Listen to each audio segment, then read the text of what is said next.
ডাকসু নির্বাচনের সবশেষ তথ্য জানাতে ঢাকা বিশ্ববিদ্যালয় থেকে যুক্ত হচ্ছেন সহকর্মী আলিমুজ্জামান সাফওয়ান।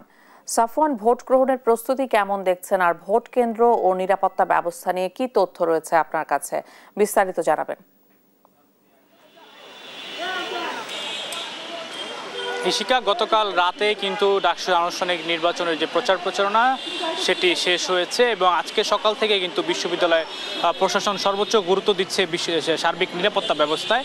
এবং আপনারা জানেন যে বিশ্ববিদ্যালয়ে 7টি প্রবেশ পথ রয়েছে ঢাকা বিশ্ববিদ্যালয়ে, সেখানে কিন্তু নিরাপত্তা বেশ ব্যাপকভাবে জোরদার করেছে ঢাকা মেট্রোপলিটন পুলিশ এবং ডিএমপির ঊর্ধ্বতন কর্মকর্তারা এই মুহূর্তে ঢাকা বিশ্ববিদ্যালয়ে উপস্থিত আছেন। এবং এই টিএসসি সংলগ্ন যে জায়গাটি রয়েছে সেখানে কিন্তু তাদের পুলিশ কন্ট্রোল রুম ইতিমধ্যে স্থাপন করা হয়েছে এবং আজকে সকাল থেকে তারা তাদের যে নিজস্ব ফোর্স দ্বারা পুরো চারদিকে তাদের নিরাপত্তা ব্যবস্থা সেটি তারা নিয়েছে এবং সেটি কিন্তু নির্বাচন শেষ না হওয়া পর্যন্ত কিন্তু একই সাথে জারি থাকবে। এছাড়া কিন্তু ভোট সুষ্ঠু গ্রহণে প্রশাসনের পক্ষ থেকেও তাদেরকে সার্বিক দিক নির্দেশনা বা সাহায্য সহযোগিতা করা হচ্ছে এবং প্রশাসন কিন্তু আশ্বস্ত করেছে ইতিমধ্যে যে কোনো জাল ভোটের সুযোগ এই ডাকসু নির্বাচনে থাকছে না। অর্থাৎ কেউ যদি আসলে চিহ্নিত হয় যে তিনি আসলে ভোটার নন, তাকে কিন্তু পুলিশে সোপর্দ করা হবে, এমনটি কিন্তু জানিয়েছেন। যেহেতু আজকে প্রচারণার কোনো সুযোগ নেই, সেক্ষেত্রে প্রার্থীরাও কিন্তু আসলে অনেকটা নিজেদের মতো করে অবস্থান করছে, তাদেরকে ক্যাম্পাসে কিন্তু এখন পর্যন্ত দেখা যায়নি। তো আমরা ভোট কেন্দ্রগুলো আসলে পর্যবেক্ষণ করছি যে সেখানে কোনো ধরনের বিশৃঙ্খলা আছে কিনা, এখন পর্যন্ত আমরা এমন কোনো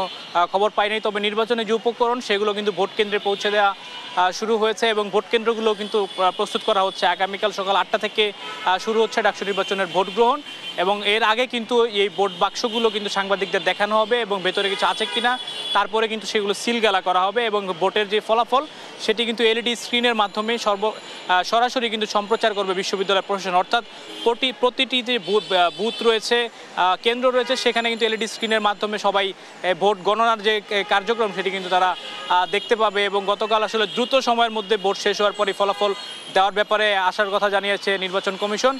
এছাড়া যারা আসলে ভোটের লাইনে থাকবে তারা সবাই আসলে ভোট দিতে পারবে, এমনটি কিন্তু তারা জানিয়েছে। এবং এছাড়া আজকে সন্ধ্যা 6টা থেকে কিন্তু ঢাকা বিশ্ববিদ্যালয় ক্যাম্পাসে কোনো বহিরাগত প্রবেশ করতে পারবে না। যাদের কাছেই ডাকসু নির্বাচনের ঘিরে কেন্দ্র করে যেই নির্ধারিত কার্ড রয়েছে বিশ্ববিদ্যালয়ের প্রশাসন প্রদত্ত, সেই কার্ড প্রদর্শন ব্যতীত অন্য কেউ আর বিশ্ববিদ্যালয়ের ভেতরে প্রবেশ করতে পারবে না এবং শুধুমাত্র ভোটার এবং প্রার্থীরাই এই ঢাকা বিশ্ববিদ্যালয়ে থাকবে। তো আমার কাছে এখন পর্যন্ত ঢাকা বিশ্ববিদ্যালয় ক্যাম্পাস থেকে এই ছিল সর্বশেষ।